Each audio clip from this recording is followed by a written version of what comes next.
Desde el Centro de Noticias de Caracol Televisión en Bogotá, esto es Noticias Caracol, edición del mediodía.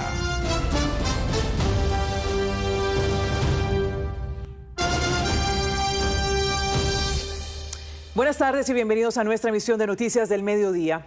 Una familia de campesinos es la nueva víctima de la violencia. Esta vez una madre y sus dos hijos murieron por la explosión de un artefacto que lanzó un dron sobre su vivienda en zona rural de Segovia, en Antioquia, Catalina. Ana Milena, en el hospital Pablo Tobón Uribe de Medellín permanece uno de los sobrevivientes del ataque, un hombre de 49 años. Precisamente hablamos con una familiar de las víctimas que en medio del dolor denunció lo ocurrido. Erika Zapata, ¿cuál es su estado de salud y qué le dijo esta persona? Catalina, muy buenas tardes. Es un testimonio verdaderamente triste, conmovedor, el de esta mujer que se desplazó desde hace varios días de esa vereda de ese municipio del nordeste del departamento de Antioquia por los enfrentamientos de ilegales, Clan del Golfo, ELN y disidencias de las FARC, y que hoy vive una pesadilla. Y miren, yo estoy en este centro asistencial de la ciudad de Medellín porque aquí permanece ese hombre de 49 años de edad que sobrevivió, pero que resultó gravemente herido tras este ataque con explosivos que fueron lanzados con un dron por parte de ilegales. Hace pocos minutos el gobernador de Antioquia, Andrés Julián Rendón, acabó de confirmar que el Ejército Nacional todavía no ha podido ingresar a esa vereda del municipio de Segovia porque siguen los enfrentamientos de ilegales. Noticias Caracol habló en exclusiva con uno de los familiares de estas víctimas y esto fue lo que nos dijo. Noticias Caracol conoció el rostro de las 3 personas de una misma familia que fueron asesinadas con explosivos lanzados con un dron por parte de ilegales en el municipio de Segovia, en Antioquia. Se trata de Alonso de Jesús Silva, tesorero de la Junta de Acción Comunal, Yaluz Ancano, perteneciente al Comité de Conciliación, y Mariana Silva, ama de casa. En medio del dolor, una familiar de las víctimas le contó a Noticias Caracol que nos explican lo que pasó. Muy triste. Están, pues, por así decirlo, dolidos porque fueron 3 de las personas queridas, la abuela. Laura, ¿cómo es la situación para allá? La gente que vive en esa vereda, ¿cómo vive? Con miedo, todos bien con miedo porque no solamente es un grupo armado, son dos que, si no es uno el que ataca, es el otro. Pero no sabemos en sí quién los atacó, pero sabemos que no estaban en conflicto armado en ese instante. ¿Cómo quedó esa casa, Laura? Era una casita de tablas, ¿cómo quedaría? No quedó nada. Noticias Caracol también conoció el panorama en la vereda Rancho Quemado. Tras la explosión, las víctimas cayeron en el mismo lote donde esta familia ordeñaba sus vacas. Allá el conflicto está demasiado fuerte y hay personas inocentes que están saliendo muy perjudicadas de eso. Laura, bueno, ¿qué siguen para ustedes los familiares? ¿El entierro cómo va a ser? Estamos en espera de que Medicina Legal nos entregue los cuerpos para proceder a hacer su debido sepelio. En el hospital Pablo Tobón Uribe de Medellín permanece uno de los sobrevivientes. La misma hermana que padece afectaciones psicológicas lo llevó al centro asistencial de Segovia. Se trata de Carlos Enrique Argáez, de 49 años. Ayer estuve en sala de cirugía y no nos han dado más respuestas hasta ahora. Campesinos, ellos luchadores. Sí, muy trabajadoras y personas muy honestas, o sea, ellos no se metían con nadie. Ellos en su finquita, que de por sí era muy lejos de la sociedad, solo su finquita y sus animalitos. Laura, muy duro, ¿usted también se desplazó de ese municipio debido a esa situación? Claro que sí, no solo yo, hay muchas personas que se han desplazado debido a eso. Por la gravedad de sus heridas en piernas y abdomen, fue trasladado desde Segovia hasta Medellín. Los familiares eran la pareja, yo tengo mi pareja, ellos eran tíos y abuelas de él. Y un primo que gracias a Dios está bien, pues no muy bien que digamos, pero no tampoco para estar en clínica. Laura, ¿cómo sucedió todo? ¿Usted qué sabe? La verdad no sabría decirte mucho, solo sé que estaban en su casa descansando y un momento a otro llegaron un dron y les explotaron la casa con bombardeos, con 4 en total. Los cuerpos de los 3 integrantes de esta familia permanecen en medicina legal. Mientras tanto, el panorama no deja de complicarse en esta subregión. 130 personas se desplazaron de Rancho Quemado hacia otra vereda por los enfrentamientos.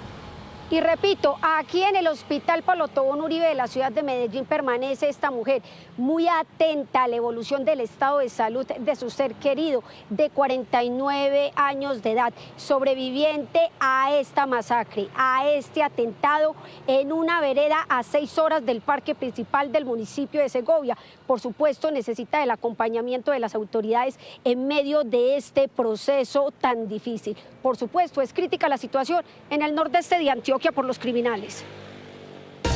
Lo último en Noticias Caracol. Mucha atención, se confirma la fecha y el lugar para el encuentro del presidente Gustavo Petro y la presidenta interina de Venezuela, Delcy Rodríguez. Justamente vamos a Caracas con Beatriz Adrián. Beatriz, ¿cuándo sería este encuentro? Sí, muy buenas tardes. Tenemos la información de fuentes que acabamos de obtener de Villa del Rosario. Será el lugar del encuentro presidencial entre la mandataria encargada Delcy Rodríguez y el presidente de Colombia, Gustavo Petro, y será el 14 de marzo en Villa del Rosario, norte del Santander. Debemos decir que también se confirma la designación de Ramón Orlando Maniglia en sustitución de Carlos Martínez como embajador de Colombia. De Venezuela en Colombia. Es un militar, fue ministro de la Defensa y definitivamente va a ocupar este cargo. Ya ha sostenido encuentro con varios representantes diplomáticos. Otra información que tenemos de último minuto es que van a salir en las próximas horas colombianos que estaban detenidos de manera arbitraria en Venezuela, entre ellos Vladisbat Aguirre, quien es un firmante de la paz y se encontraba detenido o se encuentra detenido aún en la cárcel del Rodeo 1. También unos 65 colombianos en total van a salir en las próximas horas y durante la próxima semana desde las cárceles venezolanas y van a ser trasladados hasta la frontera. Están esperando por la firma de la Fiscalía con la transición que hay en el Ministerio Público en este momento. Es la información entonces, Villa del Rosario, 14 de marzo para el encuentro presidencial. Sí, señora Beatriz, además hay que decir que se tocarían temas de materia energética y seguridad. Muchísimas gracias. 12 del mediodía, 39 minutos. Regresamos a Colombia porque en medio del dolor y la impotencia frente al proceder de la justicia, habló Nancy Torres, madre de Laura Valentina Lozano, la joven patinadora que fue presuntamente asesinada por su expareja en Bogotá. La Secretaría de la Mujer dijo que el juez de control de garantías que le concedió la libertad al presunto feminicida tuvo argumentos muy débiles. Patinadora artística desde los 4 años. Laura Valentina Lozano, ya con 21 años, pagaba parte de su carrera en ciencias políticas enseñándole a otras niñas a patinar. Fue asesinada el pasado 21 de febrero en un apartamento en el norte de Bogotá. El sospechoso del crimen es su exnovio, José David López Celis, capturado en flagrancia minutos después de amenazar con lanzarse desde la ventana. Aunque la Fiscalía pidió cárcel para el presunto feminicida, el juez le concedió la libertad. Su argumento es que no hay evidencias ni otros antecedentes de que pueda afectar a otras mujeres y que no es un peligro para la sociedad. En este caso, por supuesto, lo primero que se ha de desechar es que ocurrió el resultado fatal y que no hay ninguna evidencia de la cual nos date que exista la posibilidad, simplemente porque tenga trato con femeninas, en las cuales pueda afectarlas ese riesgo de continuidad de la actividad delictiva. Nancy Torres no había terminado de darle el último adiós a su hija cuando José David López quedó libre y con ese nudo de impotencia y dolor en la garganta enterró a su hija y hoy le envía un mensaje al juez. Estaba liberando a una persona que mató a otra persona, que mi hija tenía todo el derecho de continuar con su vida y que bajo ninguna circunstancia él tenía el derecho de quitarle la vida a mi hija y el juez no vio eso. ¿Sí se da cuenta? Porque yo no confío. La Secretaría de la Mujer de Bogotá rechazó la decisión del juez. Son los argumentos débiles los que dice el juez, digamos, decir que como él se comporta bien con otras mujeres, que prácticamente el móvil o el motivo que tuvo tenía como víctima específica a Laura Valentina, y que en ese sentido, como ya se perpetuó ese crimen en contra de ella, entonces que el resto está tranquilo. Y creo que manda un mensaje muy grave a la sociedad, porque las violencias contra las mujeres no se pueden menospreciar ni relativizar de esa manera. A mí este caballero nunca me gustó. Yo siempre tuve en mi corazón esa angustia de este tipo, porque no me gustaba. Pero después yo me di cuenta que no era buena persona, sino que era una forma de controlar. Abran los ojos, hay signos, ellos dan muestras, ellos dan indicios de cómo son. Ojo, mujeres, no tengamos miedo a denunciar. El ministro de Justicia, Jorge Iván Cuervo, le pidió a la Fiscalía que, si era procedente, vuelva a pedir la medida de aseguramiento contra el presunto feminicida. La Defensoría del Pueblo advirtió que cuando las instituciones no toman las medidas oportunas, los hechos tienden a repetirse. 12 del día, 42 minutos. Crece la controversia por el decreto del Ministerio de Salud que reorganiza las EPS. La nueva EPS, hoy bajo intervención, recibiría más de 2,5 millones de nuevos pacientes. Aquí les explicamos cómo serían estos traslados. El Gobierno Nacional expidió un nuevo decreto que cambia de fondo el funcionamiento de las EPS en el país y abre la posibilidad de redistribuir más de 6,5 millones de afiliados en distintas regiones de Colombia.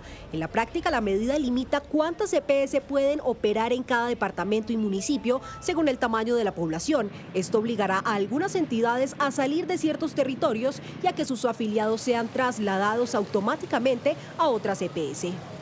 En departamentos donde hay menos de 390.000 personas, más o menos 50.000 personas deben ser los afiliados, es decir, el 15% es el número menor. En los departamentos donde hay 390.000 a 2 millones de afiliados, un 10% de afiliados debe ser el umbral mínimo. Y en departamentos de más de 2 millones de habitantes, los afiliados deben ser, o sea, las EPS que pueden seguir son las que tienen hasta el 5% de los afiliados. La EPS Sanitas cuenta hoy con 5,9 millones de afiliados en todo el país. Con esta reorganización estaría obligada a ceder más de 1,2 millones de usuarios en regiones donde su presencia es menor, aunque recibiría más de 700.000 afiliados provenientes de otras EPS en distintos territorios. En balance, Sanitas terminaría perdiendo más de 500.000 de afiliados. Primero es la gran preocupación, ¿qué va a pasar con esos usuarios, con esos pacientes con enfermedades de alto costo, pacientes oncológicos, pacientes que están recibiendo diálisis? Pero uno de los puntos que más preocupación genera tiene que ver con la nueva EPS. Con esta nueva normatividad recibiría más de 2,6 millones de afiliados y no tendría que ceder ninguno. Es decir, una EPS que hoy está en el ojo del huracán, intervenida desde abril de 2024 y con indicadores de servicio que han empeorado, terminaría atendiendo a más de 14 millones de personas en el país. Toda la crisis que tiene una EPS pues genera una crisis porque pues no ha podido estabilizarse el tema financiero y pues obviamente el servicio se vería afectado. Entonces también habría unos temas territoriales y de control estatal y burocrático frente a todo ese tema. O sea, pues ventajas podrán haber, pero las desventajas también son de analizar. Una vez la Superintendencia Nacional de Salud identifique qué EPS debe salir de un municipio o departamento, tendrá 5 días hábiles para enviar el listado de las entidades receptoras habilitadas. Pues a propósito de la polémica que se ha generado por este decreto del Ministerio de Salud que ordena la reorganización de más de 6,5 millones de afiliados entre EPS, nos acompaña a esta hora Mario Fernando Cruz. Él es vicepresidente técnico de ASEMI, el gremio que agrupa a las EPS del régimen contributivo. Vicepresidente, gracias por estar con nosotros en Noticias Caracol. Quiero empezar preguntándole cuáles son los principales problemas que ustedes evidencian en este decreto. Bueno, muy buenas tardes para toda la audiencia. Mencionaré dos. El primero tiene que ver con el traslado de una cantidad importante de usuarios del sistema, de afiliados del sistema de salud a EPS que están actualmente intervenidas. Con esta decisión se trasladarán cerca de 3,1 millones de personas hacia EPS que tienen o que están bajo el control del gobierno desde hace varios años por no cumplir con los requisitos de habilitación financiera ni prestar los servicios adecuadamente a la población, hecho que genera incógnitas sobre la forma en la que serán atendidas estas poblaciones que llegan. El segundo tiene que ver con un aspecto de tipo legal y tiene que ver con que, a juicio de ASEMI, este cambio es un cambio de naturaleza legal. Se intenta cambiar la lógica y la operación del sistema de salud y por tanto debe ser una materia reservada al Congreso de la República a través de una ley. A nuestro juicio hay un tema de reserva legal que el gobierno de alguna manera ha pasado por alto y que no ha tramitado de manera correcta. Sí, señor Cruz, en este sentido de la legalidad, con este decreto, ¿se estaría o no vulnerando el derecho de los usuarios a elegir su EPS? Déjeme contestarle con un dato. En Colombia hay 1.122 municipios y de esos 1.122 municipios, en 608 de ellos, o sea, en el 55% de los municipios, solo va a haber una EPS, que será nueva EPS. Si a la persona la atienden mal, si no la remiten, si no le dan su medicamento, si no le dan su cita, esa persona no tiene ninguna posibilidad de moverse hacia ningún otro asegurador. Y todo sin el consentimiento mismo de la persona. Es decir, un asunto que es delicado en todo esto es que a las personas no se les ha consultado este tema del traslado, lo cual de alguna manera viola la autonomía y el derecho a la elección, que son derechos consagrados en la ley estatutaria de salud. Vicepresidente, si un afiliado no quiere ser trasladado o de algún modo ve vulnerado su derecho a la salud, ¿tiene alguna herramienta legal para evitarlo? Bueno, esas son consideraciones de tipo jurídico que se están explorando. Por supuesto que los usuarios y los afiliados al sistema de salud tienen un conjunto de derechos y tienen unas herramientas jurídicas con las que pueden proceder si sienten que se está vulnerando algunos de esos derechos. No solo los usuarios y los afiliados, que son los afectados, las mismas EPS y otros actores del sistema, como los prestadores, los hospitales, las clínicas, también podrían salir perjudicados de esta decisión, en tanto se pueden afectar contratos, acuerdos que se han establecido en el pasado. Sí. Señor Cruz, veamos en el informe que la nueva EPS recibiría 2,5 millones de pacientes que terminaría entonces recibiendo a 14 millones de personas en el país. ¿Tiene la nueva EPS hoy una capacidad para recibir a estos nuevos usuarios sin que se deteriore aún más el servicio? Mire, el tema de la EPS, de nueva EPS, es preocupante. Desde el año 2023, desde ese mismo año no ha presentado información para calcular la prima de riesgo, la UPC del sistema. La Defensoría del Pueblo ha dicho que tiene represadas cerca de 120.000 tutelas. Las quejas y los reclamos son las que más crecen de todas las EPS intervenidas. La Contraloría ha hecho llamados en el sentido de que la nueva EPS constituye un riesgo sistémico para la atención en salud de todos los colombianos y además probables eventos de riesgo fiscal, de fugas de recursos.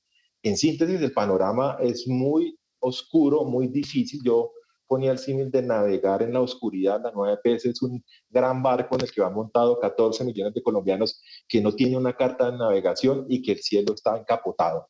No sabemos bien si esa EPS podrá atender de manera debida a todos estos colombianos. No lo está haciendo ahora con 12 millones. Uno pensaría que difícilmente lo puede hacer con 2,5 millones más de afiliados que le van a llegar prontamente. Navegar en la oscuridad, vicepresidente, finalmente y muy rápidamente, ¿qué va a pasar con los pacientes con enfermedades crónicas o con tratamientos en curso mientras se da estos traslados? ¿Podrían ver interrumpidos estos tratamientos? Pues hay un enorme riesgo, y digamos un riesgo de naturaleza vital, porque estos cambios suponen además unos cambios administrativos. Hay que volver a hacer contratos, hay que volver a armar redes. Esos temas toman tiempo y los tiempos que trae el decreto son muy cortos. Estamos hablando de que a la vuelta de 1 mes y medio o de 2 meses, todos estos colombianos estarían cambiando de EPS. Yo realmente no sé si efectivamente una EPS y otras EPS que también están intervenidas tendrán la capacidad de ajustar rápidamente toda la red de prestación de servicios, garantizar el tránsito de sus usuarios a través de los servicios, y eso puede o pone en riesgo la vida y la salud de estos cerca de 3 millones de colombianos. Sí, señor Cruz, ojalá los pacientes tengan una carta de navegación pronto. Es Mario Fernando Cruz, vicepresidente técnico de ASEMI. Muchísimas gracias por estar aquí con nosotros en Noticias Caracol. A ustedes muchas gracias. ¿Qué opina de la decisión del gobierno que trasladará a millones de pacientes hacia la nueva EPS? Los leemos en @noticiascaracol. 12 del mediodía, 52 minutos. En Bogotá, una banda de atracadores con armas de fuego se ha dedicado a asaltar conductores para robarles sus camionetas. Anoche se llevaron un vehículo e intentaron cometer un hurto similar, pero no lo lograron. Así registró esta historia nuestro ojo de la noche, Eduardo Porras. Ladrones de camionetas sin freno. Hacen rutas para robar. Atacan sin piedad y no les importa si hasta sus víctimas son diputados de Cundinamarca.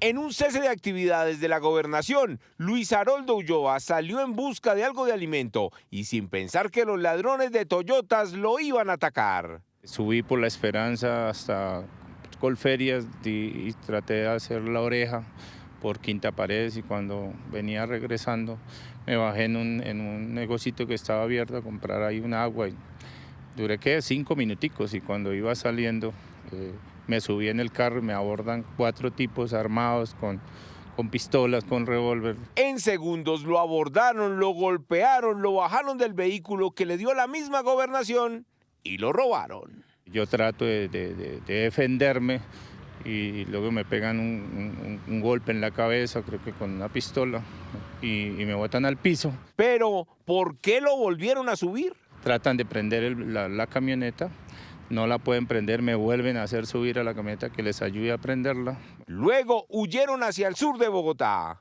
Yo me paro al ratico y ya venía otro vehículo, un automóvil gris donde venían supuestamente los delincuentes y salieron, se fueron. Por fortuna la policía actuó y encontró el vehículo, eso sí, desvalijado en una bodega de Soacha en Cundinamarca.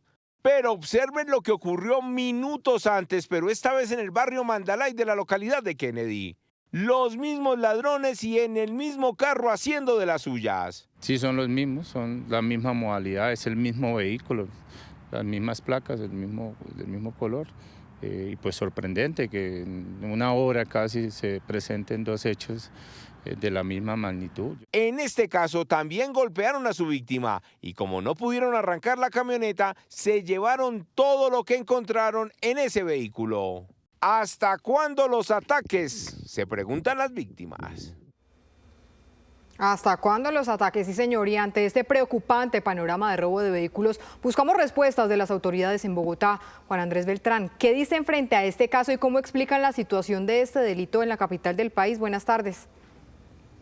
Buenas tardes. Mire, frente a este caso que nos mostraba el ojo de la noche de Noticias Caracol, han dicho que ya hay un grupo especial de la policía que está detrás de estos sujetos, que es una banda de la que harían por lo menos parte 4 delincuentes y que están revisando cámaras de seguridad. Invitan a los ciudadanos a que hagan las respectivas denuncias para poder fortalecer la investigación, pero también hablaron sobre las cifras de hurtos a vehículos en la ciudad. Según las denuncias, este año se han presentado 346 casos de hurto a vehículos con una disminución del 29%, y en cuanto al hurto a motocicletas, este año ya van 535 casos con una reducción del 22%, esto comparándolo con el mismo periodo del año anterior.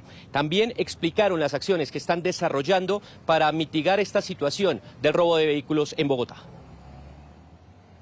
La Policía Metropolitana de Bogotá está articulando sus capacidades en cuanto a policía comunitaria frente a la socialización, concientización de la ciudadanía para que ellos también sean partícipes en materia de seguridad y se pueda minimizar ese tipo de riesgos. Sin embargo, nuestra policía también está articulando todas sus capacidades en cuanto a las zonas de atención para que pasen una revista constante en cada uno de estos puntos críticos en horas específicas donde identificamos que ya que se presenta este tipo de novedades. Las autoridades también hacen unas recomendaciones a la ciudadanía y es no dejar los vehículos abandonados en vía para no facilitar el jalado por parte de estas estructuras criminales. También el llamado a denunciar si son víctimas de estos delincuentes, pero la ciudadanía insiste en el llamado a las autoridades de mayor presencia y que desarticulen definitivamente estas estructuras criminales que siguen operando acá en la capital del país. Recomendaciones clave. Gracias, Juan Andrés. 12:56. Hoy se cumplen 20 años de la masacre que acabó con la vida de 9 concejales en Rivera Huila. En medio del dolor que aún genera esta fecha, familiares recordaron a sus seres queridos en un homenaje a su memoria. Esa masacre fue cometida por las extintas FARC. El 27 de febrero de 2006, a la 1:45 de la tarde en Rivera Huila, los concejales sesionaban fuera del recinto cuando hombres armados irrumpieron. Si ya estaban muertos, su presencia no hacía falta. Ya la guerrilla había entrado aquí al pueblo en una ocasión. Entonces, cuando alguien me llamó mi hija y me dijo, mamá, que los tiros son en los Gabrieles. Parece que mataron los concejales. En segundos, la democracia municipal fue quebrada ante miradas atónitas y el silencio. Él se subió y ya a los 15 minutos comenzó el tiroteo. Pues claro, porque yo estaba aquí en la casa y se escuchaba divinamente. Y supuestamente por la ubicación nos dimos cuenta que sí eran los Gabrieles. Llegó una vecina y me dice que había escuchado que habían matado a los concejales. Las ráfagas obligaron a huir. 11 estaban presentes, 9 murieron, 2 sobrevivieron heridos. Ya él llegó muerto. Porque el doctor me dijo, negra, yo hice todo lo que pude, pero ya llegó muerto. Sí lo tenía con todos cables y todo eso, pero no. No, los tiros de él fueron de gracia. Todo el mundo lloraba, me llamaba. Edelmira, Edelmira, pasó algo grave. Le dije, ¿cómo así? Dijo, ay, mi Andrés ya no vive. Yo me tiré sobre él, lo abracé y todo, y era mi hijo. Cogía, eran como 10 metros de sangre que corría por todo el espacio antes de llegar a él. Entonces yo quedé en shock. Quedaron imágenes posteriores del lugar, sirenas, llanto y un pueblo paralizado por el duelo. Yo entré buscando a Iván porque pues yo sabía que, pero yo me lo imaginé encontrar escondido. Yo entré y me decían no entre, que no se han ido, o sea que la guerrilla nos había ido. Yo entré y ellos iban saliendo en la camioneta y yo iba entrando por el otro lado. Sí, como eran dos entradas, entonces ellos salieron por una y yo entré por la peatonal y ellos salieron en una camioneta. Después, un funeral multitudinario. El impacto se ha extendido por años. Viudas, hijos y padres enfrentan ausencias, procesos judiciales lentos, estigmas y miedo persistente. La vida cotidiana cambió para siempre para estas familias y Rivera. Él era el eje de la familia, yo no trabajaba. Él era mi soporte, él era todo. Ya se pueden imaginar que como que... Hoy, 20 años después de lo ocurrido acá en el municipio de Rivera, recuerdo a mi padre pues siempre sonriente, alegre. Llegaron investigaciones y condenas, pero la protección falló. La violencia política dejó lecciones amargas sobre la fragilidad de la democracia. En este momento la JEP abrió el macrocaso por homicidios y masacres, pero en el momento están como recopilando y recibiendo información sobre lo que ha pasado y lo único que sabemos es de que pues hay un concejal que está pues en la cárcel que pues porque lo declararon pues culpable por que tuvo que ver con los hechos de la masacre. Hoy cada aniversario convoca memoria. Velas, marchas, libros e imágenes de entonces que regresan. Para las familias recordar no basta, exigen verdad, garantías y dignidad. La justicia, ya 20 años, y en lo que sabemos, pues tienen este señor allá en la cárcel, que lo cogieron ellos por su investigación, no porque nosotras las víctimas lo hubiéramos denunciado. Y ahorita es que están otra vez moviendo la G y todo eso, porque esta semana nos han estado llamando que para darnos noticias de no sé. Entonces, y de reparación, nos han reparado a una víctima, a otras no. Conmemorar esta fecha todos los años, decidimos siempre manifestarnos porque nuestro deseo es que nunca se olvide quiénes fueron, cómo fueron, lo que hacían y por qué perdieron la vida luchando por sus comunidades. Porque olvidar sería permitir la repetición. Rivera nos recuerda que la memoria es defensa. Este fue quizás el golpe más brutal contra un consejo municipal en Colombia, una herida que obliga a decir nunca más. En otras noticias, Caracol del día, tras el anuncio de aumento de aranceles al 50%, hay preocupación, temor e incertidumbre en la frontera colombo-ecuatoriana. David Sánchez está en Rumichaca. ¿Cómo se encuentra la frontera en este momento? David, buenas tardes. Pues la situación es crítica a esta hora de la mañana, a esta hora del mediodía, perdón, cuando es la 1 de la tarde, 1 minuto. Quiero mostrarles precisamente cómo está el puente internacional. Normalmente a esta hora se registraba una fila importante de vehículos de carga haciendo los trámites aduaneros. Sin embargo, como ustedes pueden ver, no hay un solo vehículo de carga haciendo fila precisamente para ingresar hacia territorio colombiano. Del lado que salen los vehículos hacia Ecuador es el mismo. Y esto con los aranceles al 30%. Ahora con el anuncio de que desde el 1 de marzo subirán al 50%, pues no hay mucha esperanza por parte del sector involucrado. Les contamos en la siguiente nota. La relación comercial entre Colombia y Ecuador parece estar quebrada. Después del anuncio del vecino país de aumentar el arancel del 30% al 50% a los productos colombianos, la ministra de Comercio de Colombia, Diana Morales, aseguró en Mañanas Blue que Colombia también aumentará el impuesto. Sería 50% para las 73 subpartidas que hoy tienen el 30%, sí, pero estamos evaluando también llevar otras subpartidas, productos agroalimentarios, incluso otras subpartidas de arroz se van a incluir allí. Horas antes, el ministro de Producción, Comercio Exterior e Inversiones de Ecuador dijo que no hay diálogo con el gobierno Petro para solucionar la guerra arancelaria. Además, que no hay voluntad política ni tampoco acciones concretas de seguridad en la frontera. Y que no les cayó bien la decisión de Colombia de prohibir el ingreso de productos como...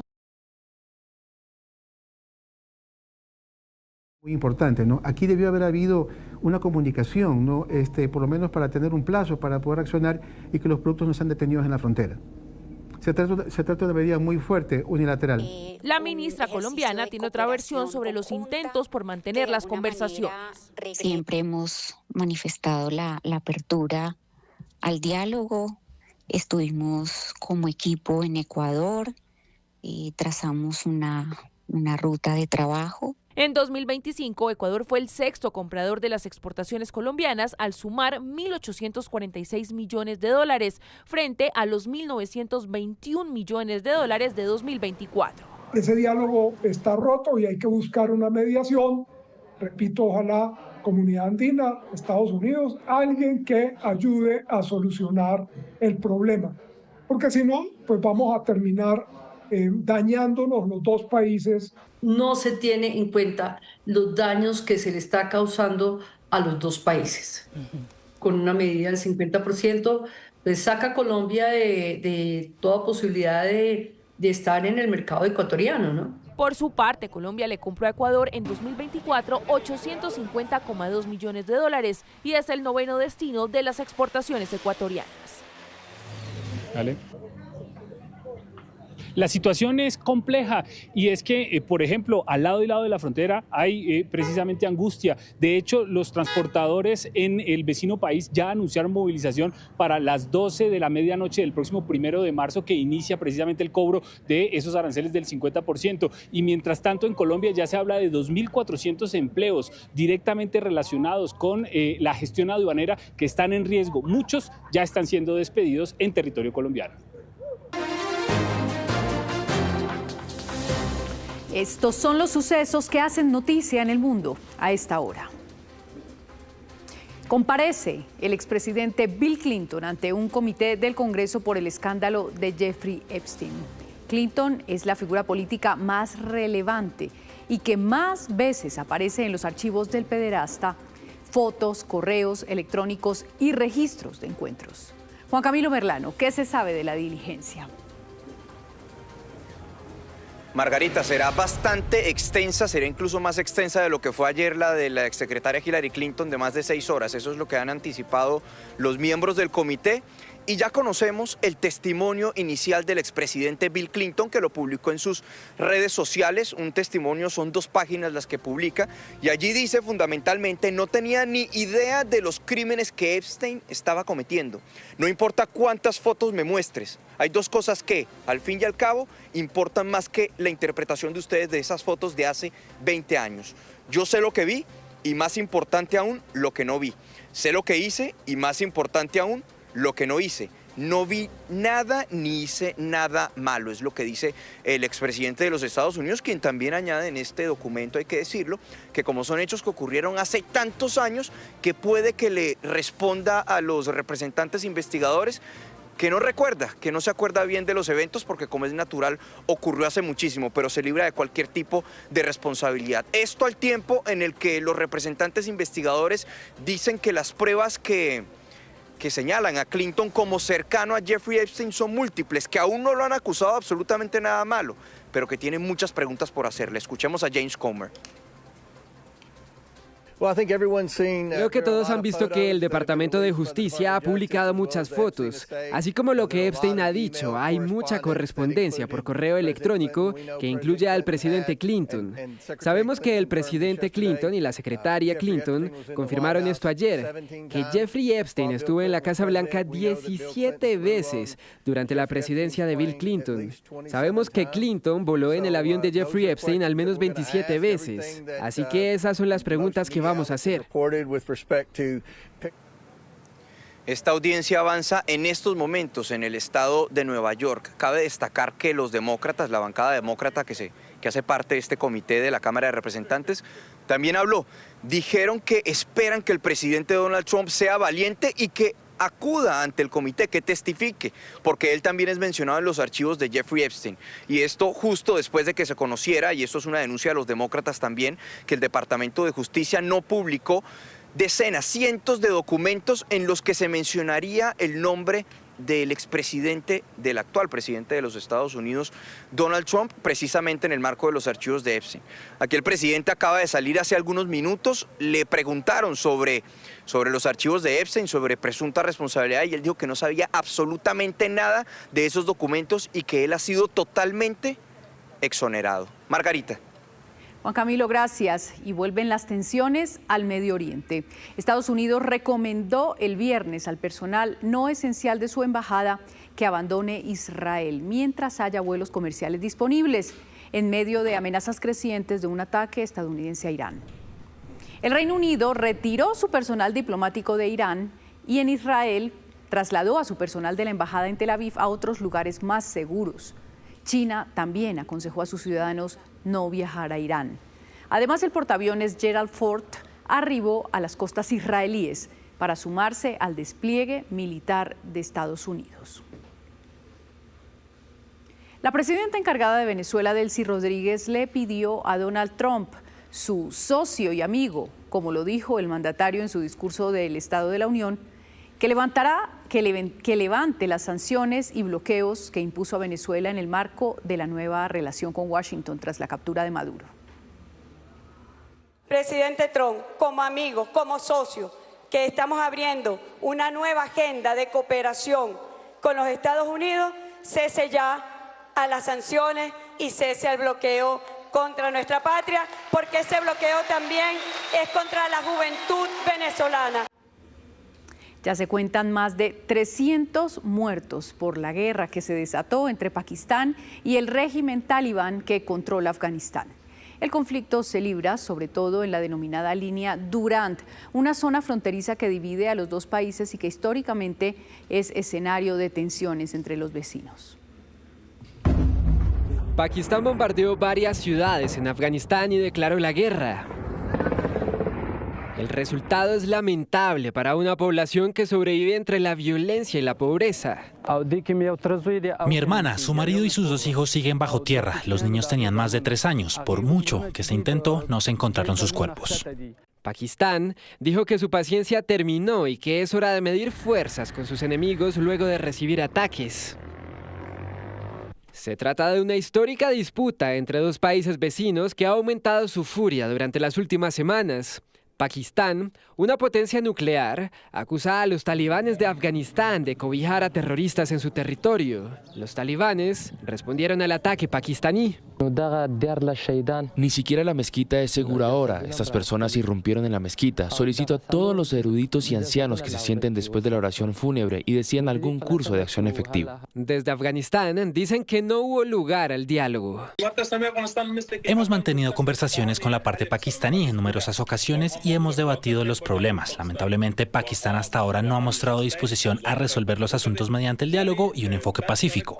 Irán se ofreció a ser un intermediario, mientras que Rusia y China instaron a detener el conflicto. En el centro de Milán, en Italia, hubo caos por el accidente de un tranvía. Una persona murió y unas 40 resultaron heridas. El vehículo se descarriló y atropelló a varios peatones antes de estrellarse contra un edificio. Los bomberos atendieron la emergencia y por el momento los reportes apuntan a exceso de velocidad del conductor. Una investigación por homicidio involuntario fue abierta por las autoridades italianas. En Brasil, las fuertes lluvias en el estado de Minas Gerais dejan por lo menos 55 muertos y 17 desaparecidos. Además, unos 3.500 habitantes lo han perdido todo por deslizamientos de tierra e inundaciones. Los pronósticos indican que los fuertes vientos se mantendrán durante las próximas horas. Pero en medio de la tragedia hay esperanza. En cámara quedó registrado el momento en el que un perrito fue rescatado de los escombros. Las autoridades piden ayudar a muchos animales que están afectados por las inclemencias de la naturaleza.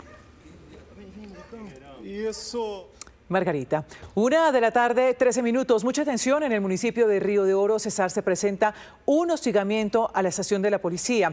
Estefany Valencia, ¿qué es lo que está pasando?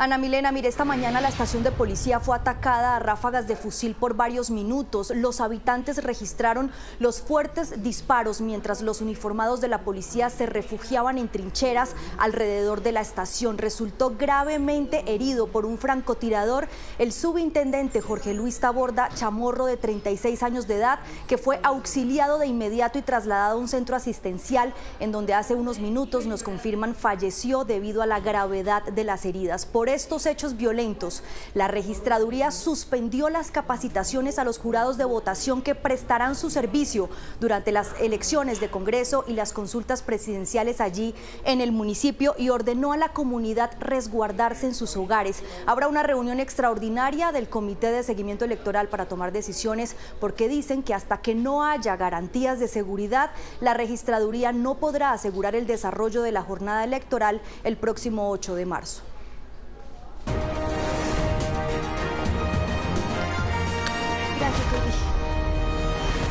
En este momento faltan 8 días, 18 horas, 45 minutos y corren los segundos para elegir los próximos congresistas y, por supuesto, para las consultas interpartidistas del próximo 8 de marzo. Y a la 1:14 p.m, les contamos que el ministro del Interior, Armando Benedetti, anunció cuáles son las primeras medidas del gobierno nacional de cara a las elecciones del próximo 8 de marzo. Nicolás Rojas, ¿cuáles son? Buenas tardes.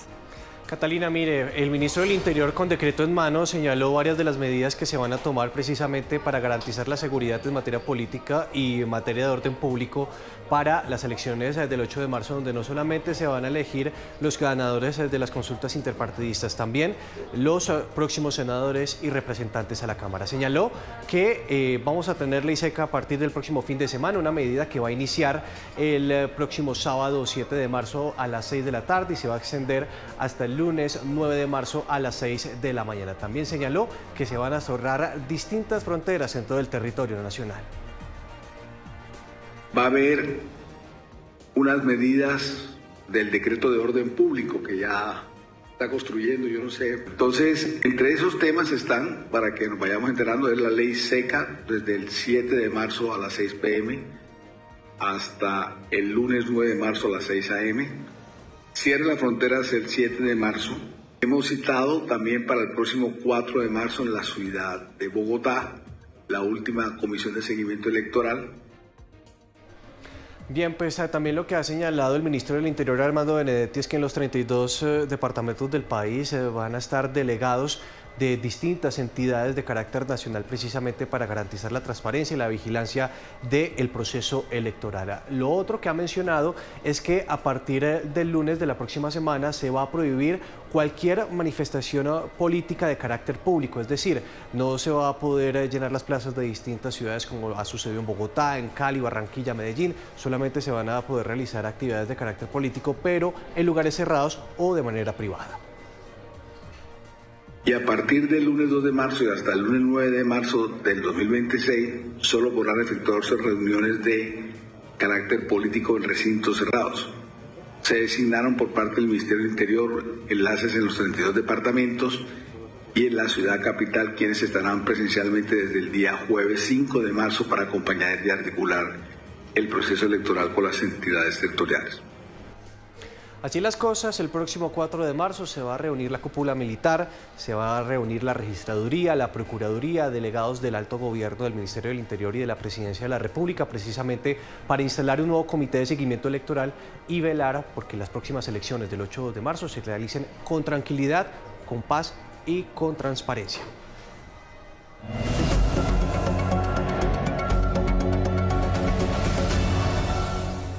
1:17, buenas tardes. Vamos a arrancar el radar de la política de hoy con el llamado contundente que está haciendo el registrador nacional Hernán Penagos de cara a las elecciones del 8 de marzo. Quedan solo 8 días. Luego de que el ministro del Interior, Armando Benedetti, le planteara un cuestionario puntual con varias inquietudes que tiene el gobierno sobre el proceso y el escrutinio puntualmente, el registrador le dio respuesta punto por punto e hizo un llamado a no dudar sobre el sistema y más bien a poner el foco en la compra de votos, que dijo es donde está el verdadero fraude. El fraude electoral no está en la registraduría. Estamos listos para explicar lo que quieran. El fraude electoral está en la compra de votos. El fraude electoral está en la financiación ilegal. El fraude electoral está en el constreñimiento.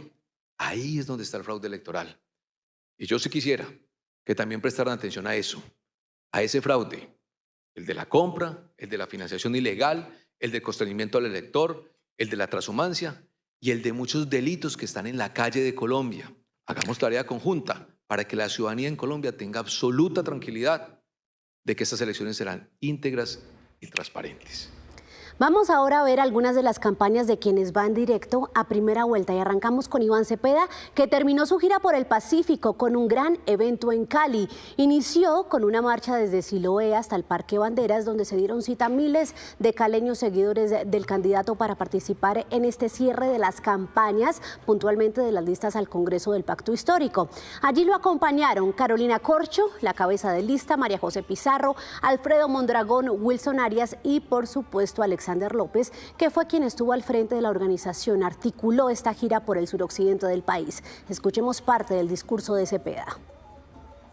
Les dije que mi primera decisión de gobierno será rebajar los salarios del presidente de la República y todos los funcionarios que me acompañen en el gobierno. Que vamos a acabar con la ostentación, que vamos a acabar con el despilfarro y que todo lo que ahorremos de dineros públicos irá a pagar los programas sociales de nuestro gobierno. Hoy Cepeda tiene cierre de campaña en la Plaza de Bolívar en Bogotá, pero vamos a pasar a Abelardo de la Espriella, que estuvo hoy en la vitrina turística de Anato en Bogotá, acompañado de su esposa, de Mauricio Gómez Amín, y Rodrigo Lara, que se sumó a su campaña. Habló de la importancia del turismo y de su plan para que las regiones azotadas por la violencia exploten ese potencial turístico. Además, se refirió por primera vez a la encuesta de Invamer que publicamos aquí en Noticias Caracol y en la que aparece segundo en la intención de voto con un 18,9%. Abelardo de la Espriella. Lo que quiero decirle al país y al gremio es que yo estoy comprometido con el turismo de Colombia porque creo que es uno de los 5 motores que debemos impulsar para que la economía se recupere. Pero para hablar de turismo tenemos que hablar de seguridad, porque sin seguridad no hay turismo y es lo que le quiero traer a Colombia. Una seguridad total que le permita a los colombianos conocer las bellezas que tiene nuestro país. ¿Cómo vio la encuesta de Infomer de ayer? Bien, y salió otra hoy. Es que yo, hermano, mira, yo creo que esto es más trabajo todos los días y seguir haciendo la alianza con quien hay que hacerla, que es con el pueblo colombiano. Y pasamos a la campaña de Sergio Fajardo, que acompañó el cierre de campaña de todos los candidatos al Congreso de Dignidad y Compromiso Ciudadano. Candidatos de diferentes regiones llegaron al centro de Bogotá para este evento, en donde también estuvo el escritor Héctor Abad Faciolince, que respalda la candidatura del profesor, y haciendo lo que mejor sabe hacer, le dedicó un escrito al candidato invitando a votar por él.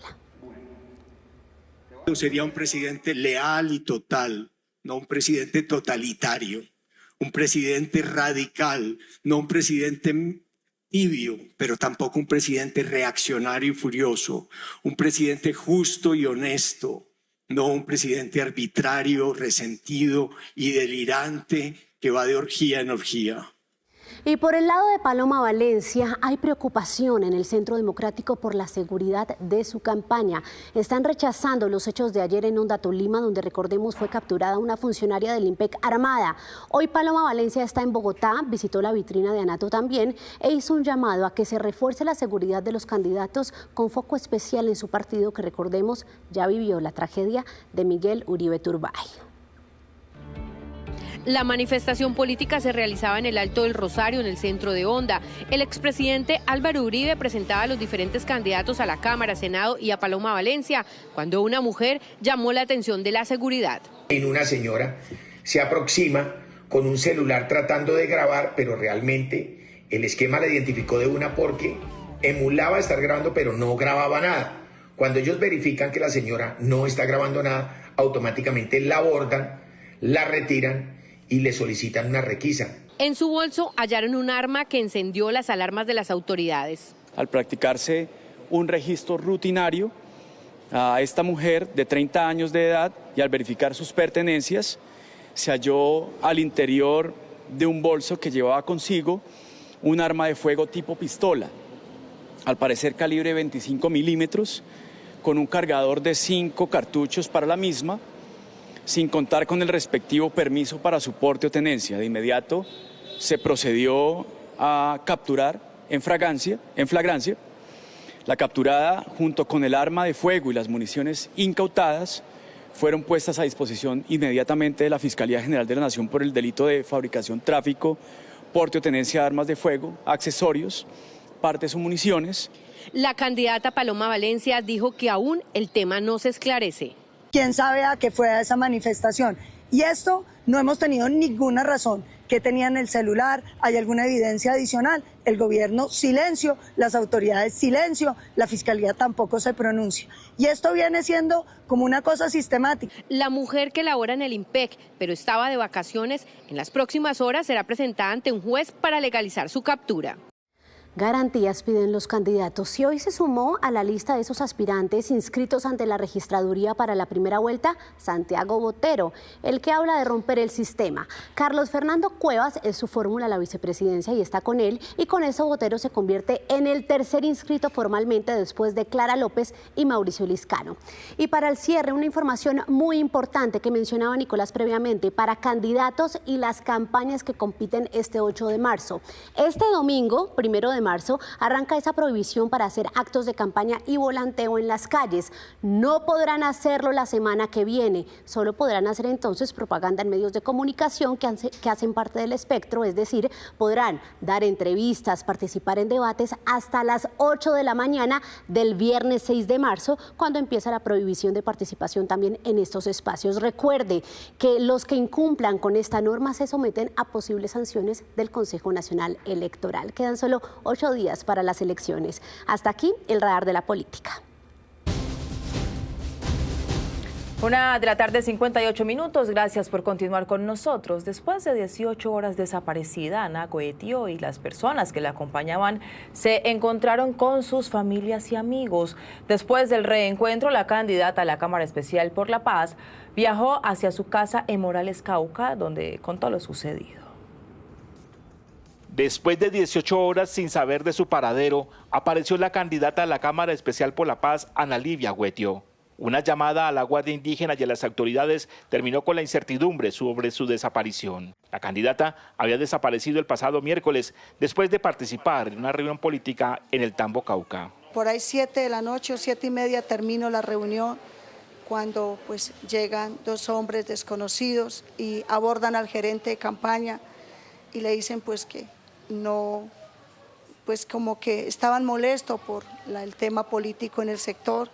Nos piden que los acompañemos a un lugar desconocido, la verdad, a las afueras donde fue la reunión. De allí, por ahí 2 de la mañana, nos desplazan a otro lugar ahí, pues como a 20 minutos. Aún no se conocen mayores detalles del hecho, solo que según la UNP, la camioneta en la que se movilizaba fue robada. Esto más que todo es por el tema político electoral, que ya estamos casi a menos de 8 días de cerrar esta campaña y la presión que yo he tenido pues ha sido fuerte. La candidata fue rescatada y llevada hasta su casa en Morales, Cauca, por la Guardia Indígena. Por otro lado, el candidato al Senado por el Partido Conservador Andrés Vázquez también apareció con vida en Pelaya, Cesar. El candidato denunció haber sido retenido contra su voluntad por un hombre en motocicleta que lo llevó a una residencia en zona desconocida durante varias horas.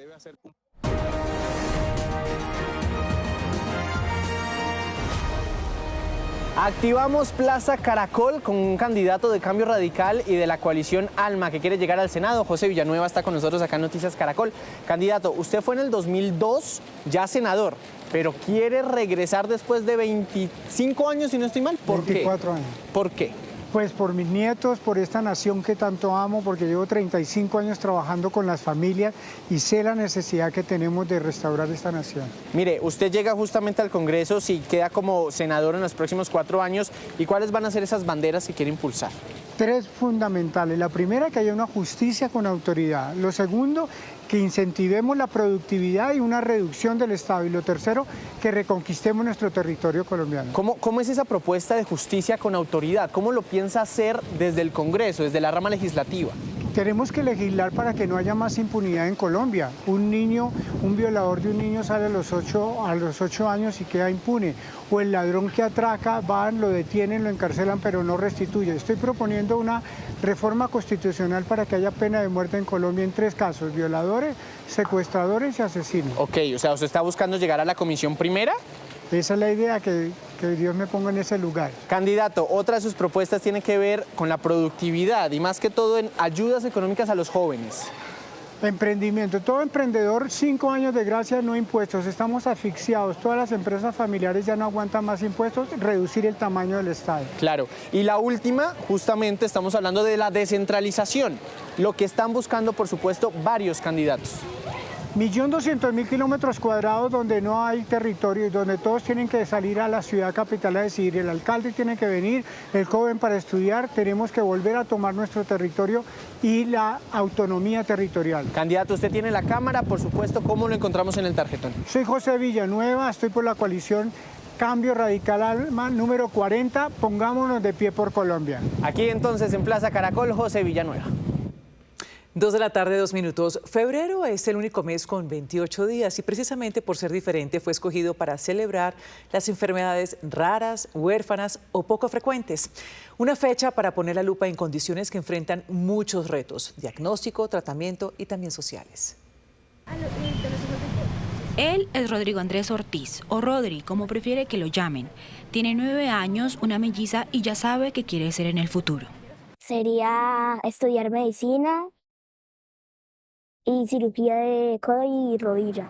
Le gusta el fútbol, la natación, las matemáticas y el chocolate. Rodri vive con acondroplasia, una enfermedad rara que causa, entre otros, baja estatura y extremidades cortas. Tienen dificultades dependiendo de la etapa de la vida. Son niños que tienen, entre otras cosas, más propensión a sufrir enfermedades del corazón, hipertensión, enfermedad coronaria. En los adolescentes hay muchos desafíos desde el punto de vista emocional. Y es que Rodri y su familia también se enfrentan a los prejuicios sociales. Normalmente una persona con discapacidad visual no se están burlando, con una discapacidad física, ¿no? Pero las personas de talla baja siempre tienen una diferencia y es visual, es notoria. O sea, yo no puedo negar que mi hijo es diferente.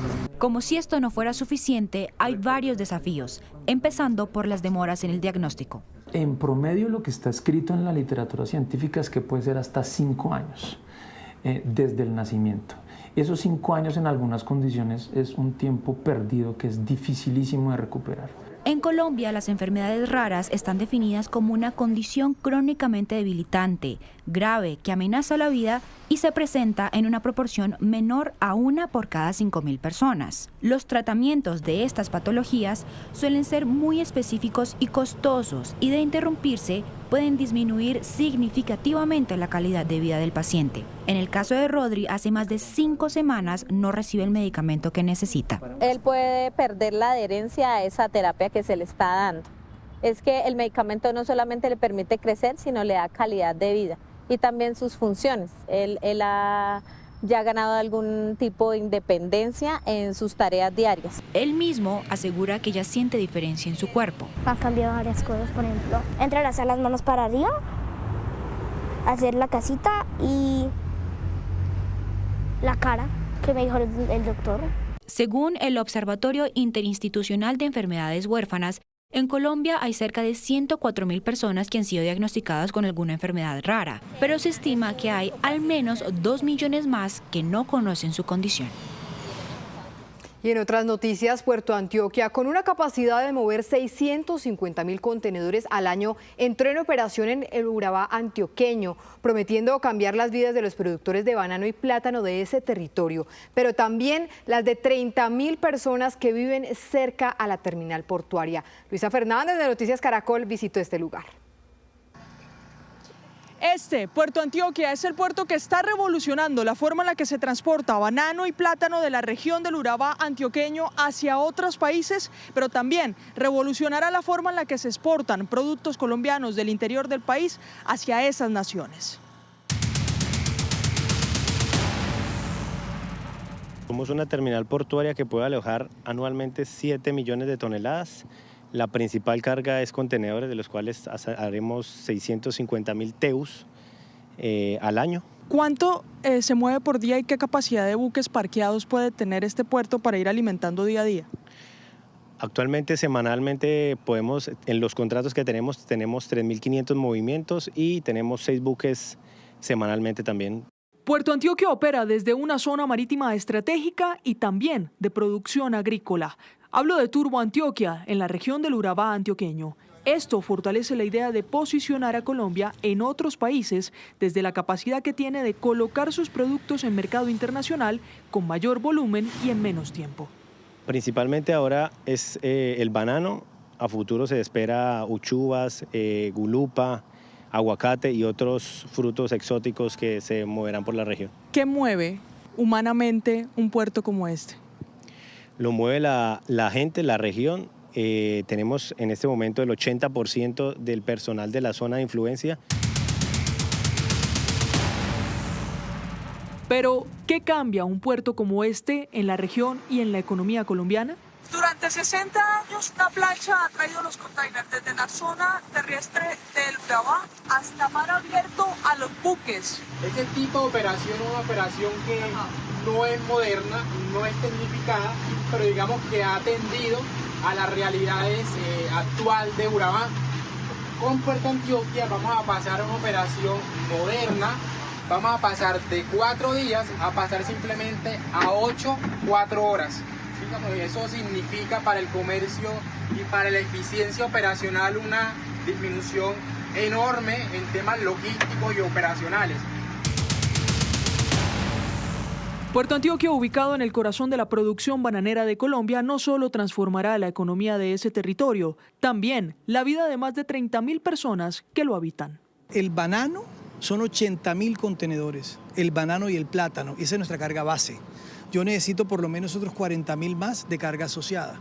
Apenas yo tenga habilitado la parte del puerto para mover aguacate y mover limón y mover piña y mover otros exóticos, esa carga viene para acá. Pero lo que hace la diferencia logística es la ubicación geográfica y eso no se puede comprar. Eso es Turbo y eso es el Urabá. Somos el único puerto en el país por ubicación geográfica donde un camión puede ir y volver el mismo día. Y eso tiene todo el norte, la zona cafetera y Antioquia. Es el único puerto donde puedes importar y exportar en el mismo camión, en el mismo día. ¿Qué gana? ¿Qué gana la gente del Urabá? ¿Qué gana la gente de Apartado? ¿Qué gana la gente de Turbo? Ganan capacidad de crecer, ganan atención y ganan porque logran sus metas como comunidades sin necesidad de ser empleados de Puerto Antioquia, por ejemplo. En su entrada en operación, el puerto espera mover 1.800 contenedores al día, es decir, cerca de 54.000 al mes. 2 de la tarde, 9 minutos. En Montería comenzaron los trabajos con maquinaria especializada para desmontar los jarillones construidos para enfrentar las inundaciones ocasionadas por el desbordamiento del río Sinú. También arrancaron los trabajos para drenar esas aguas. Con esta máquina tipo anfibia, Montería comenzó la destrucción de terraplenes que impedían el flujo de agua en cercanías al caño de la Caimanera. De la misma forma viene una retro de orugas en colaboración con la CBS y la Unidad Nacional de Gestión de Riesgo, que viene a hacer limpieza de todas las obras hidráulicas de la vía Montería-Arboleda, mi gente de la margen izquierda. Los trabajos, que se realizan bajo la supervisión de la autoridad ambiental, pretenden acelerar la evacuación de las aguas que inundaron miles de viviendas. Se está trabajando en el drenaje de las aguas en la medida de las posibilidades que los niveles de estas nos están permitiendo divisar los terraplenes que obstruyen el paso natural de las aguas. Articulados con la alcaldía municipal, con la UNGRD, con la Armada, se están haciendo trabajos que permiten la posibilidad de disminuir los niveles de inundación en la margen izquierda del municipio de Montería. En Lorica, la comunidad sigue trabajando en la construcción de una barricada con palos y sacos de tierra para tratar de cerrar la boca que abrió el río Sinú en el sector de Nueva Colombia, la cual genera inundaciones en zonas rurales. Están trabajando con el mismo entusiasmo, están trabajando con la misma actitud, están todos los muchachos dispuestos a que en 3 o 4 días estemos superando esta emergencia que nos tiene afectados a todos y cada uno de los pueblos ribereños del Sinú, como Palo de Agua, Nariño, Totocá Arriba, Castigueral, Totocá Abajo, que están incomunicados. A la fecha se mantiene la alerta roja en las cuencas de los ríos Sinú, San Jorge y Canalete en el departamento. Y en el último día de la Feria Anato, el protagonista es Córdoba, un departamento afectado por las fuertes lluvias que hoy encuentra apoyo y visibilidad en la gran vitrina turística de Colombia. Pablo Arango, ¿qué podemos encontrar de Córdoba en Anato? ¿Qué encontró usted? Ana Milé, ¿qué tal? Muy buenas tardes. Mucha visibilidad han tenido los cordobeses aquí en la Feria Anato. Miren, por ejemplo, podemos encontrar gastronomía. No hay nada más cordobés, más costeño justamente que una tajada de plátano, suero costeño que pueden encontrar las personas. Y al fondo, que es Pacho, nuestro camarógrafo, pueden encontrar las artesanías. Están tratando de mostrarle a Colombia y al mundo lo que significa Córdoba para nuestro país. Preparamos un informe donde les explicamos paso a paso lo que pueden encontrar las personas aquí en Corferias, en Anato. Ubicado en el corazón del Caribe colombiano, Córdoba es un departamento reconocido por sus playas imponentes, su gastronomía, la magia del río Sinú y ser la cuna del porno. Hoy el departamento vive una difícil situación a raíz del frente frío y es el invitado especial a la Feria Anato, la ventana turística más importante del país. Visiten el departamento de Córdoba. Tenemos una gran oferta turística y de hecho aquí estamos 20 empresarios dispuestos a mostrarles a ustedes las riquezas y todo lo que tiene Córdoba para ofrecer al país y al mundo. Las regiones se conocen por su gastronomía y por eso el chef cordobés Danilo Ciro Julio habla de los platos que se producen en Córdoba y que enamoran a los visitantes. Típico el mote de queso, el arroz apastelado, la gallina, la cazuela de mariscos, tenemos gastronomía cordobesa. Porque es inmensamente rica, inmensamente maravillosa, porque está elaborada por manos sabedoras. Lorica es una de las zonas más afectadas por las inundaciones y a su vez es el único pueblo patrimonio del departamento de Córdoba. Allí las personas encuentran cultura, arquitectura republicana, entre otras riquezas. Las personas pueden llegar a Lorica, visitarnos, apoyar a nuestra economía, visitar nuestros sitios turísticos y también visitar y conocer la arquitectura y lo bueno de Lorica. Córdoba es mucho más que una situación calamitosa, es riqueza, cultura y es también artesanías. Y la mejor manera de ayudar a Córdoba es visitándola, porque mueves toda la economía local, de las familias, de la cadena de valor de turismo. En cifras, Anato tiene este año más de 1.600 expositores, 54.000 visitantes profesionales, más de 30 países representados y 32 destinos nacionales, entre ellos Córdoba, como eje central de una región que nos necesita. Un dato muy importante es que un año atrás ya Córdoba sabía que iba a ser el invitado especial de esta feria Anato, pero ahora es más representativo precisamente por lo que ha pasado allá en Córdoba. Los dejamos con estas imágenes, las famosas cocadas y precisamente las artesanías de San Antero, allí justamente en Córdoba.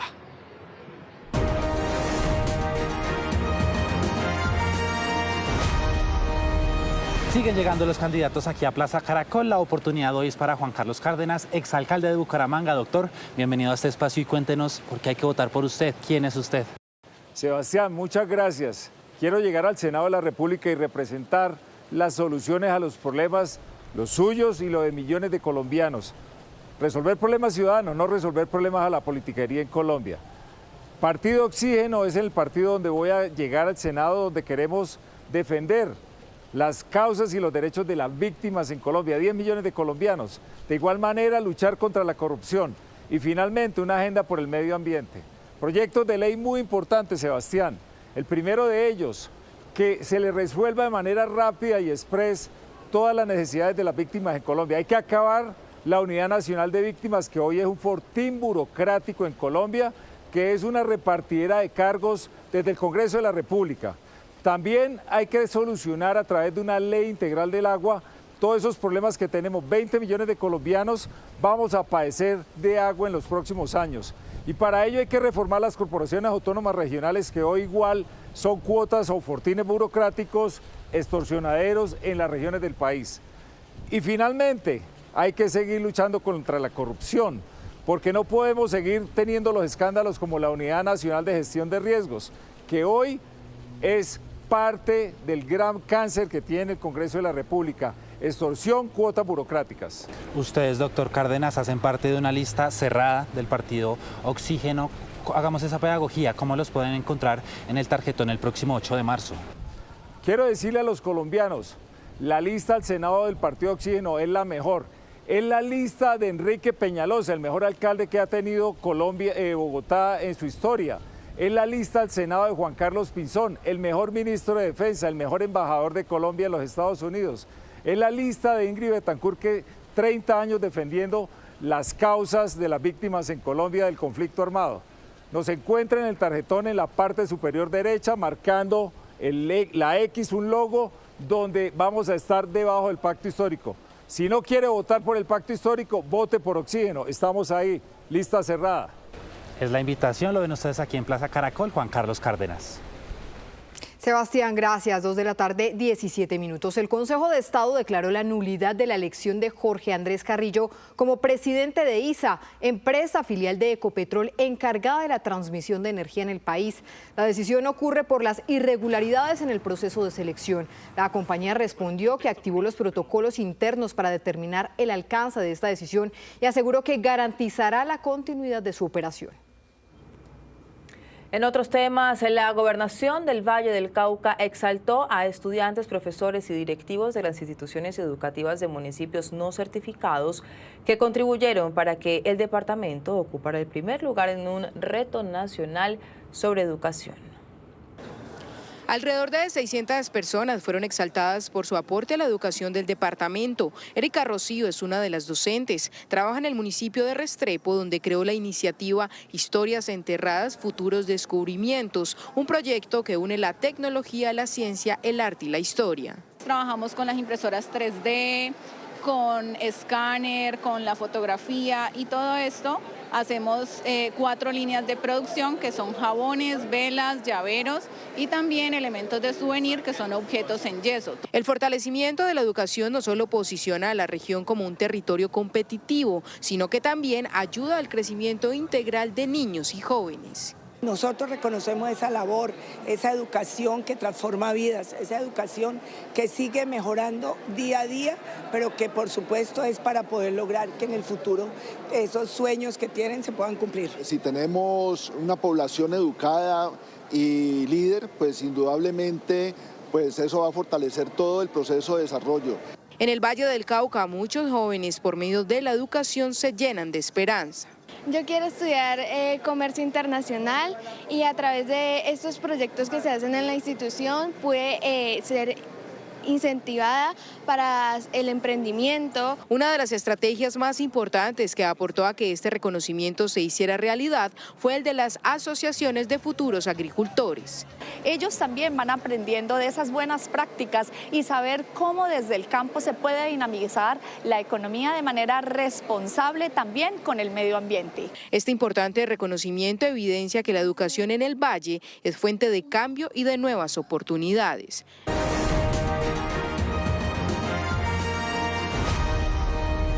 Mi nombre es William Tamayo, candidato a la Cámara de Representantes por Cundinamarca con el partido Cambio Radical y el número 102. ¿Por qué hacemos política en la Cámara de Representantes? Porque creemos que el país vive un momento histórico, una polarización que no tiene antecedentes. Y es por eso que requerimos una política diferente, política de ideas, política de conceptos, política que se haga en la calle, con la gente, realmente que trabaje en construir, no en destruir. No estamos con maquinaria, no somos una política tradicional, somos diferentes. Propuestas puntuales, la seguridad. La seguridad no es un privilegio, la seguridad debe ser una necesidad para todos. Por eso creemos que se debe generar una agenda que fortalezca las instituciones. Las Fuerzas Armadas, las Fuerzas Militares tienen que tener presencia en los diferentes lugares de nuestro país y de nuestro territorio. Asimismo, consideramos que es importantísimo que se fortalezca el sistema judicial. Jueces y fiscales tienen que tener las herramientas necesarias para trabajar. Y cómo no, cómo dejar de lado la educación, la cultura y el deporte como escenarios estructurales en una política integral de seguridad. La seguridad debe ser integral, no puede ser aislada y debe ir de la mano con algo que es muy importante y es la protección de los territorios. Estoy en Plaza Caracol. Soy Jorge Nenón Figueroa, candidato a la Cámara de Representantes por el departamento de La Guajira. Y estas son las 3 razones por las que quiero llegar al Congreso de la República. Primero, impulsaremos una ley de emergencia hídrica permanente con recursos fijos vigilados por el ciudadano para que el agua llegue a cada rincón del departamento. Segundo, comedores comunitarios con recursos exclusivos para que los niños estén bien alimentados y no se pierda un peso en la alimentación de la niñez. Tercero, unidades de salud móviles para que la salud llegue a cada municipio, a cada vereda y a cada corregimiento. Sin excusas. Estamos acá porque tenemos la capacidad, la preparación y no tenemos tacha, tenemos una hoja de vida limpia. Por eso los invito a que el próximo 8 de marzo nos acompañen con el tarjetón de la Cámara marcando la U y el 103 a la Cámara de Representantes. 2 de la tarde, 44 minutos. Y atentos a esto, porque durante 3 noches un municipio boyacense apagará sus luces para el regreso del Festival número 29 de Astronomía, una celebración que invita a volver a mirar a las estrellas y a proteger el cielo de la contaminación lumínica.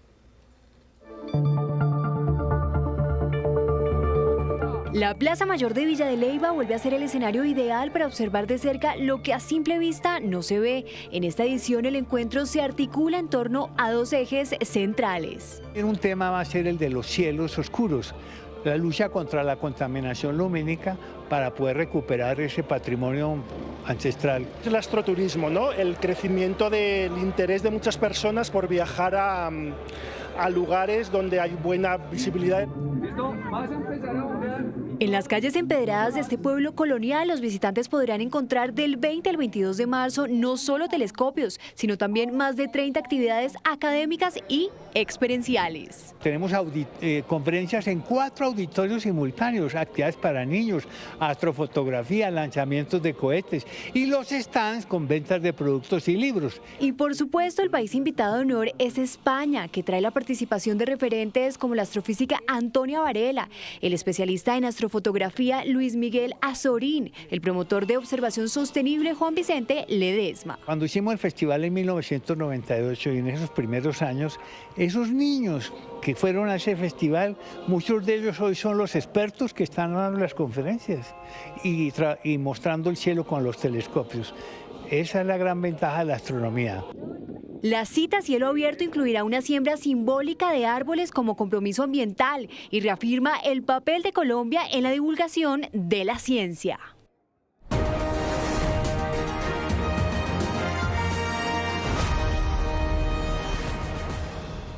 Soy José Jaime Uzcategui, candidato a la Cámara con el 102 del Centro Democrático. La inseguridad en Bogotá nos desbordó. Hay que militarizar a Bogotá y ya la ley 1801 permite la asistencia militar. Hay que reformar la justicia, hay que endurecer penas, porque el crimen nos tiene agobiados en Bogotá. Apoyo irrestricto a la fuerza pública y, por supuesto, a nuestros líderes voluntarios y demás líderes en Bogotá y a la reserva. Acompáñenme con su voto, por favor, marcando el 102 de la Cámara Centro Democrático. Con eso tendrán a este hijo de soldado y nieto de policía representándolos en el Congreso. Soy Aida Garcés, candidata a la Cámara de Representantes por el Valle del Cauca, número 101 por el Partido Oxígeno. He trabajado de la mano con comunidades en territorio, en gestión pública, medio ambiente y desarrollo social. Por eso quiero llegar a la Cámara, para trabajar conociendo y llevando a cabo ejecución adecuada de los recursos y con conocimiento de la región. Mi propuesta es clara y está conectada. Sin seguridad no hay desarrollo, sin desarrollo no hay empleo y sin empleo no hay estabilidad social. Este 8 de marzo los invitamos a que salgan con sus familias a ejercer el derecho que tenemos como ciudadanos colombianos. Vota 101, Cámara de Representantes Valle del Cauca, Partido Oxígeno, porque el Valle puede más. Soy Milton Valderrama, candidato por el Partido Liberal para la Cámara Internacional. 25 años como migrante y 15 años servicio a la comunidad. Escritor de 4 libros, he aperturado 2 organizaciones sin ánimo de lucro y fui asesor para el Consulado de Colombia en Orlando. Aperturamos 3 ventanillas de servicio a la comunidad: educación, emprendimiento y salud, la cual queremos replicar en todos los consulados. Tenemos 3 pilares en la campaña: repatriación de cuerpos, ventanillas de emprendimiento para apoyar al colombiano y salud emocional y psicológica para el colombiano que reside por fuera del país. Creemos que los más de 6 millones de colombianos que residen por fuera y que le aportan más de 50 billones a la economía de Colombia merecen respeto y un servicio digno. Los servicios consulares no son una propuesta, son una obligación desde el día que lleguemos a ocupar esta curul. Mi nombre es Milton Valderrama, estoy con la letra L del Partido Liberal, circunscripción internacional, y yo soy la voz de los colombianos. A esta hora es noticia que las autoridades en Antioquia, en el aeropuerto de Río Negro José María Córdoba, inadmitieron a un estadounidense que le dijo a la policía que solo venía a este país a tener sexo con colombianas porque son las mejores. Además, según las autoridades, se portó de manera irrespetuosa con el personal del aeropuerto y también con los oficiales de Migración Colombia.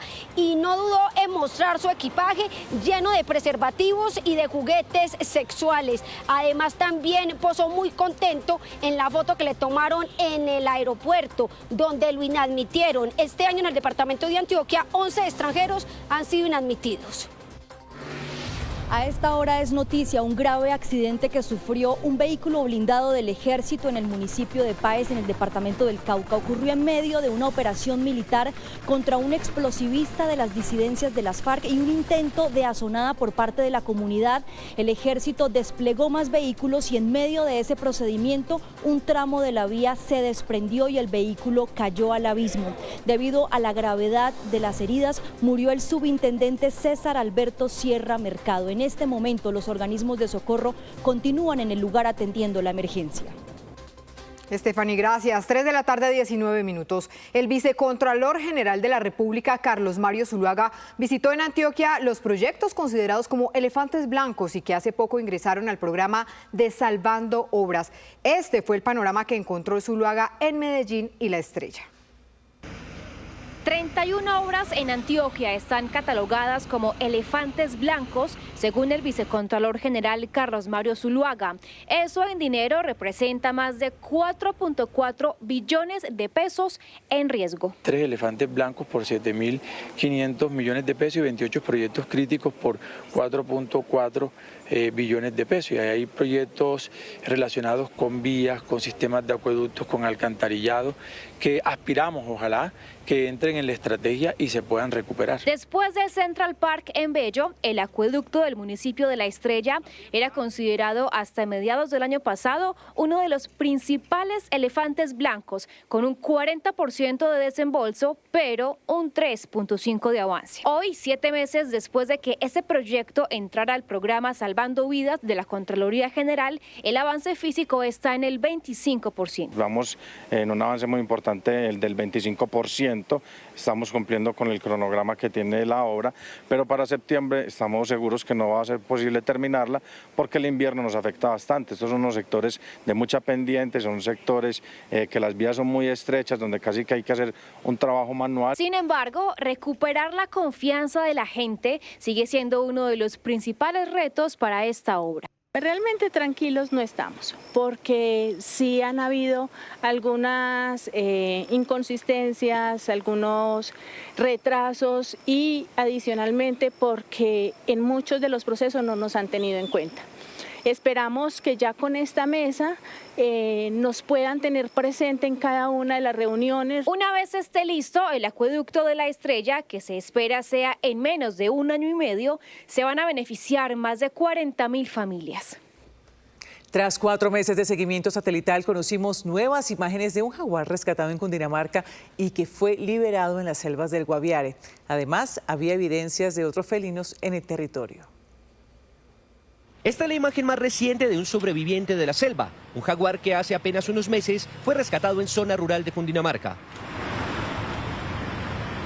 En octubre del año pasado, el felino fue rehabilitado por veterinarios de la CAR Cundinamarca y luego trasladado a una zona protegida en las selvas del Guaviare.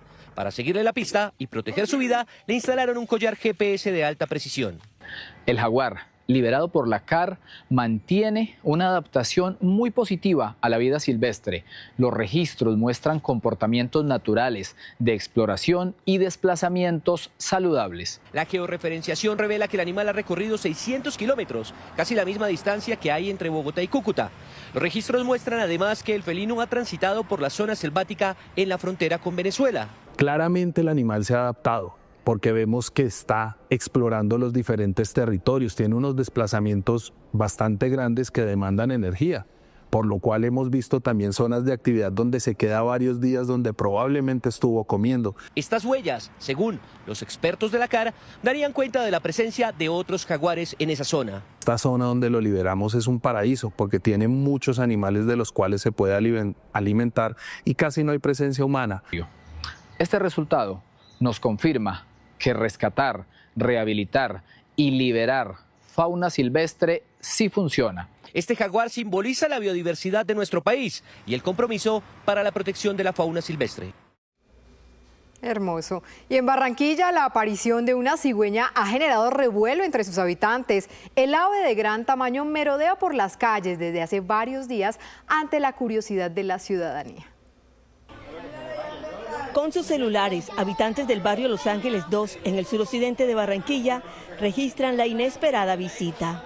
Yo no le sé el nombre, nada, no le sé el nombre. Será la cigüeña, porque extraña ese pájaro que ha venido por acá ahora mismo. Eso asusta. Se trata de un coyongo, una de las cigüeñas más grandes de América, famosa por habitar los humedales de Colombia. Pero desde el domingo recorre las calles de la ciudad.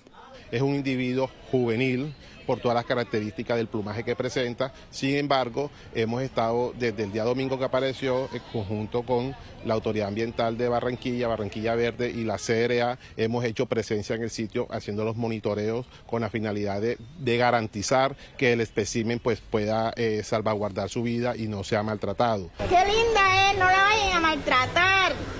La gente no solo la observa, también la alimenta y da de beber. Ayer le dieron agua, le dieron pescado, la han estado alimentando y cuidándola porque es un hábito de la naturaleza. Esperamos que la vengan a buscar y se la lleven. Autoridades ambientales que hacen presencia en el lugar para capturarla piden a la ciudadanía no alimentarla para que continúe su vuelo. Que él permanezca tranquilo para ver si él puede seguir su ruta migratoria. Es una especie que por su comportamiento tiene rutas migratorias locales y son de cuerpos de agua, de humedales de agua dulce. Por lo tanto, en esta zona del departamento del Atlántico tenemos este tipo de ecosistemas, haciendo claridad que son especies que no habitan en la zona del departamento del Atlántico usualmente. Sobre su presencia en sectores de Barranquilla, las autoridades manejan varias hipótesis. Una, que se trate de un individuo que perdió su ruta migratoria. Otra, que haya sido liberada después de permanecer en cautiverio. Y es momento de saber qué tendremos en Caracol en Vivo, nuestra señal digital. Y ahí está Paula. Paula, hola. Ana Milena, hola, ¿qué tal? Muy buenas tardes. Hoy en Noticias Caracol en Vivo les hablaremos de orden público, específicamente de dos zonas, los detalles que suceden en Segovia, Antioquia, luego que un dron cargado con explosivos impactara una vivienda y asesinara a 3 personas de la misma familia. Hablamos con algunos de sus familiares y les vamos a contar todos esos detalles.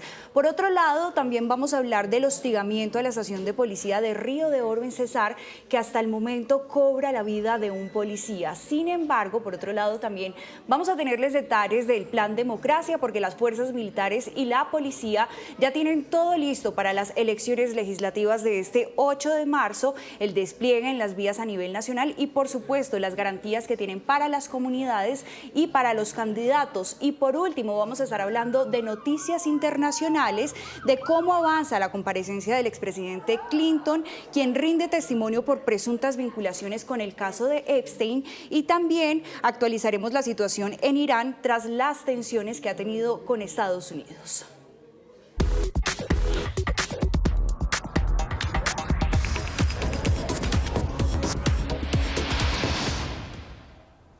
Muy buenas tardes, hoy comenzamos lo más trinado con una joven a la que un sueño la ha llevado a contar historias dignas de su ingenio.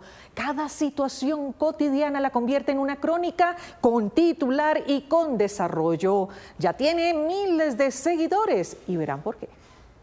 Muy buenas tardes, tengan todos, sean bienvenidos a Noticias con Lili. Lili es lo que se podría llamar una cronista por naturaleza.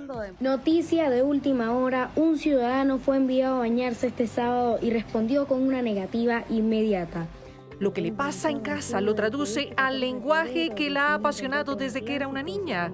Atención, estamos en vivo desde el lugar de los hechos donde se acusa. Y es el lenguaje de las noticias.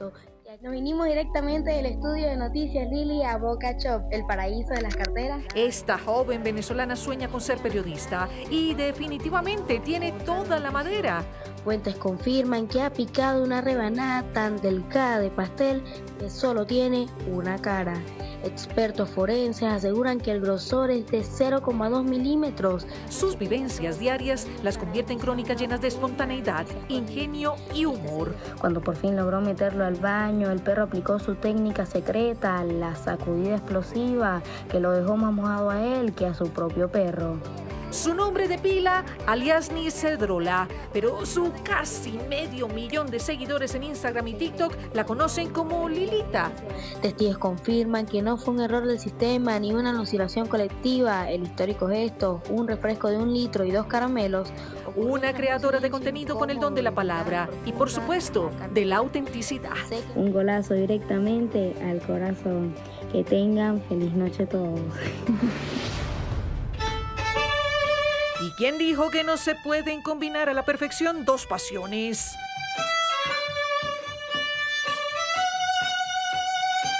El fútbol y la música corren por las venas de Joseph Kogan, este niño prodigio del violín que desafía lo imposible.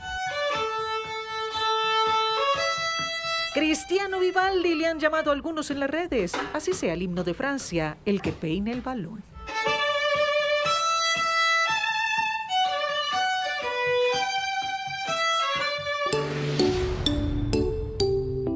Y para este viernes, qué mejor que un clásico de las redes. El protagonizado por este conejillo que, atraído por un aroma, llegó hasta un pozo donde se fermentaban uvas y bueno, terminó tan borrachito que fue necesario rescatarlo y ayudarlo con su intoxicación.